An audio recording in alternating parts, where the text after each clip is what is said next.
it's easy to pick on Marxism because socialism and communism virtually have collapsed. But, I've been thinking about this lately. When the people I read who were the disciples of Marx were not villains, they were not fools. They cared about people. And, it's easy for us to laugh at it since we live in America, but there's vast millions, populations of people that have been in absolute serfdom and peasantry and poverty for years and years, and there's no way they're going to get out. There's no upward mobility.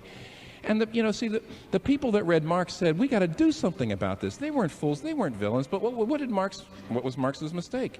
He thought defilement came from outside. Keller also singled Karl Marx out as the only major thinker, other than God himself, who held up the common worker with a high view of labor. Unfortunately for Marx and new left thinkers downstream, like Ronald Dworkin, R.D. Laing, and Jean-Paul Sartre, their moral claims could not be justified apart from the moral foundation Christianity provided, which had a basis for racial, social, and international justice. Like progressive evangelicals before him, Keller addressed this problem by combining aspects of New Left thinking with Christianity. From Keller's perspective, economics was a zero-sum game. Impoverished children suffered because of an inequitable distribution of goods and opportunities, not just a lack of them.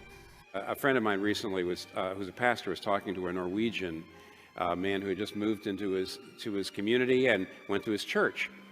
And at one point he heard the pastor talking about the fact that we were all complicit in creating this narrative that black people are dangerous, etc. And so we're complicit in this.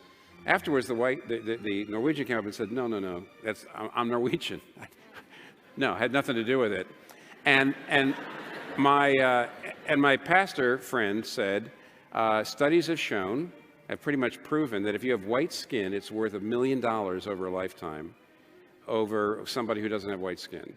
And that's because of historical forces that have come about. And at this point, you could go at it several ways. One, as I mentioned, if you have that asset of white skin right now, historical asset, then you actually have to say, I didn't deserve this. And also, to some degree, I'm the product of, I'm standing on the shoulders of other people who got that through injustice.